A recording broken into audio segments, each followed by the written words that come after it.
Assalamualaikum warahmatullahi wabarakatuh.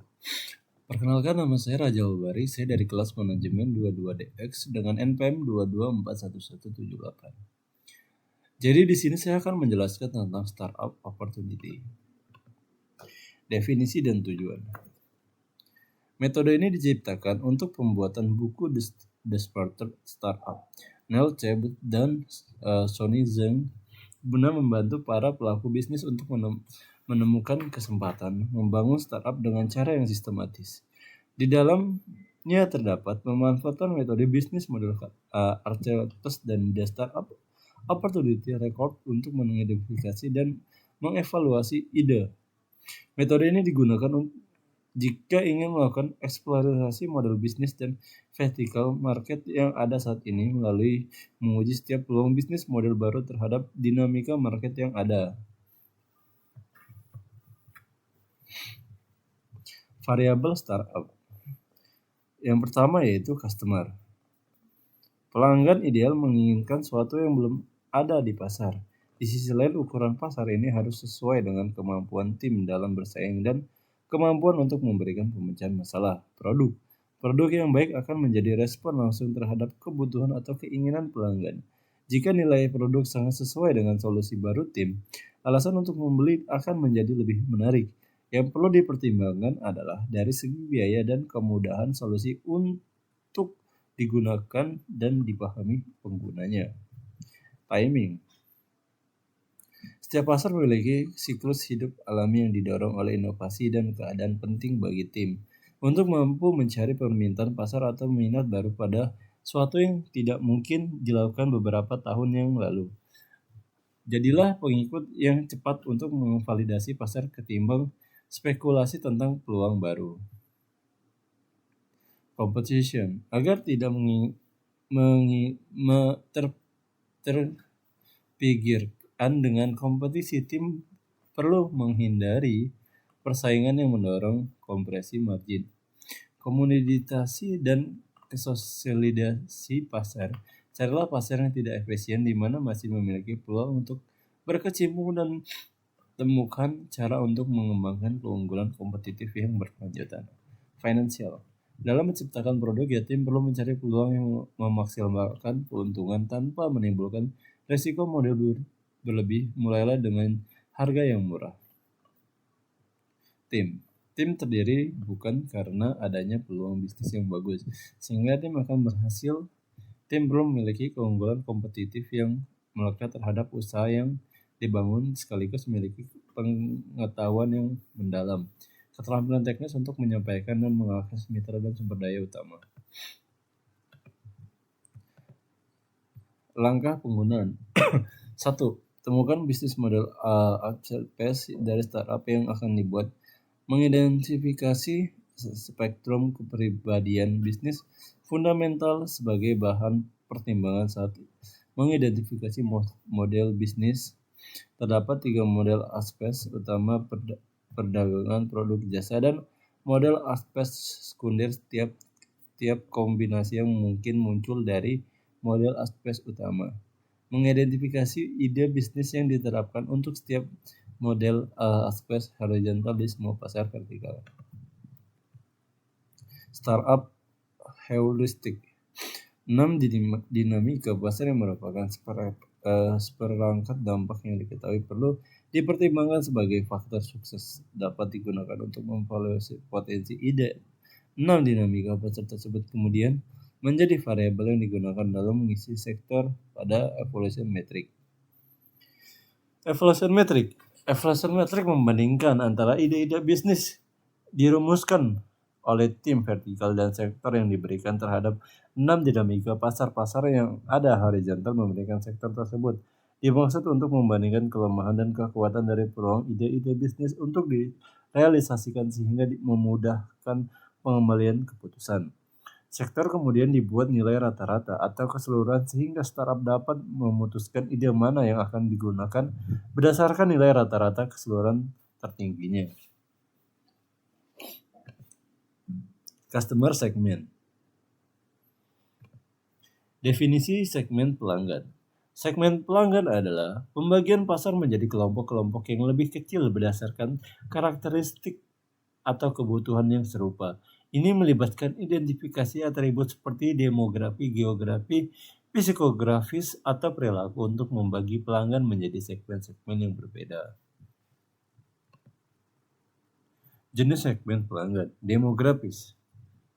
Segmen pelanggan berdasarkan karakteristik seperti usia, jenis kelamin, pendapatan, dan pendidikan. Geografis, pembagian berdasarkan lokasi geografis seperti negara, kota, atau wilayah. Psikologis, segmen pelanggan berdasarkan gaya hidup, nilai-nilai, minat, atau kepribadian. Perilaku, pembagian berdasarkan pola pembelian dan perilaku konsumen seperti frekuensi pembelian atau merek yang disukai. Siklus hidup pelanggan, pembagian berdasarkan tahap siklus hidup pelanggan seperti pelanggan baru setiap atau tidak aktif. Kriteria bisnis, segmen pelanggan bisnis, B2B, berdasarkan industri, ukuran perusahaan atau tujuan bisnis. Analisis segmen. Analisis segmen adalah cara untuk mengelompokkan pelanggan berdasarkan kesamaan dalam karakteristik atau kebutuhan. Langkah-langkahnya termasuk mengidentifikasi variabel seperti demografi, geografi, psikografis, atau perilaku. Lalu mengumpulkan data-data untuk memahami profil pelanggan. Kemudian pelanggan dikelompokkan ke dalam segmen-segmen yang lebih kecil berdasarkan informasi. Strategi berdasarkan segmen pelanggan. Penyesuaian produk, mengubah produk atau layanan agar sesuai dengan kebutuhan setiap segmen. Penetapan harga menetapkan harga berdasarkan nilai dan sensitivitas harga di masing-masing segmen. Komunikasi yang dikonsultimasi menggunakan pesan dan saluran komunikasi yang sesuai dengan preferensi masing-masing segmen. Distribusi yang tepat, memilih saluran distribusi yang disukai oleh setiap segmen. Promosi khusus, menawarkan promosi atau diskon yang sesuai dengan kebutuhan dan preferensi setiap segmen. Layanan pelanggan yang disesuaikan, memberikan layanan pelanggan yang tepat dan responsif terhadap kebutuhan masing-masing segmen. Empathy Map.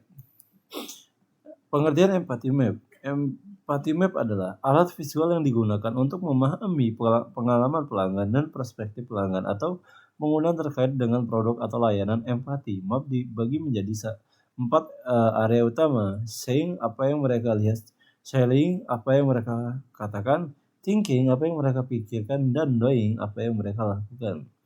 Manfaat Empathy Map. Memahami pelanggan lebih baik. Empathy Map membantu tim memahami emosi, kebutuhan, dan motivasi pelanggan secara mendalam. Mengarahkan strategi pemasaran. Dengan wawasan dari Empathy Map, perusahaan dapat menyusun strategi pemasaran yang lebih tepat sasaran. Mendorong inovasi. Empathy Map membantu mengidentifikasi peluang inovasi dengan memahami perspektif pelanggan. Elemen Empathy Map.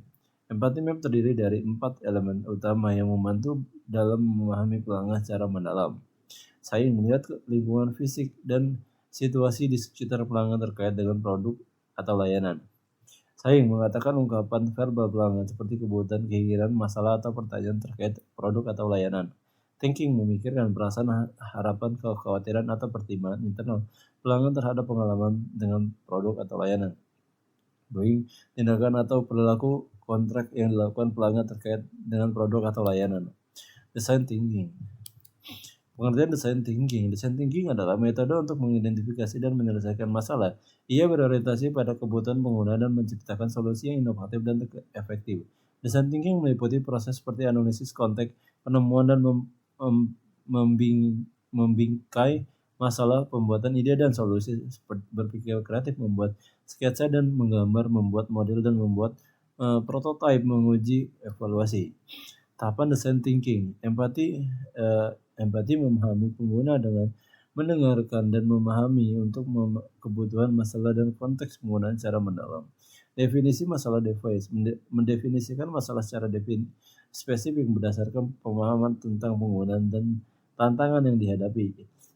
Ideasi. Ide menghasilkan beragam ide kreatif untuk menyelesaikan masalah yang diidentifikasi. Prototyping, membangun prototipe atau model sederhana dari ide-ide untuk diuji dan dievaluasi. Testing, menguji prototipe kepada pengguna untuk mendapatkan umpan balik, kemudian melakukan iterasi dan perbaikan. Manfaat Design Thinking. Lebih memahami pengguna sehingga kita bisa membuat produk atau layanan yang lebih sesuai dengan kebutuhan mereka. menghasilkan ide-ide baru dan kreatif untuk menyelesaikan masalah, bekerja sama secara efektif dalam tim dengan berbagai latar belakang, melihat masalah secara menyeluruh dan menemukan solusi yang lebih baik, menguji ide-ide yang pengguna dan mendapatkan umpan balik langsung. Scammer. Pengertian scammer. Scammer adalah metode kreativitas membantu menghasilkan ide-ide baru dengan menggunakan 9 pendekatan berbeda. Metode ini dirancang untuk memicu ide-ide inovasi dalam berbagai konteks seperti dalam bisnis atau pembelajaran. Tujuan dari scammer adalah untuk menghasilkan inovasi dengan cara memikirkan pertanyaan-pertanyaan ini, menempatkan perbedaan pendekatan kreatif ini pada produk atau ide-ide yang sudah ada. Elemen-elemen scammer ada 4, yaitu subtitle atau menggantikan elemen-elemen dalam produk atau layanan dengan layanan yang baru untuk menciptakan hasil lebih baik atau menarik. Combine menggabungkan elemen-elemen yang berbeda dan menciptakan sesuatu yang baru dan inovatif. Adaptasi atau menyesuaikan elemen-elemen produk atau layanan menciptakan solusi yang lebih baik. Memodifikasi atau mengubah elemen-elemen produk atau layanan untuk meningkatkan kualitas atau kinerjanya.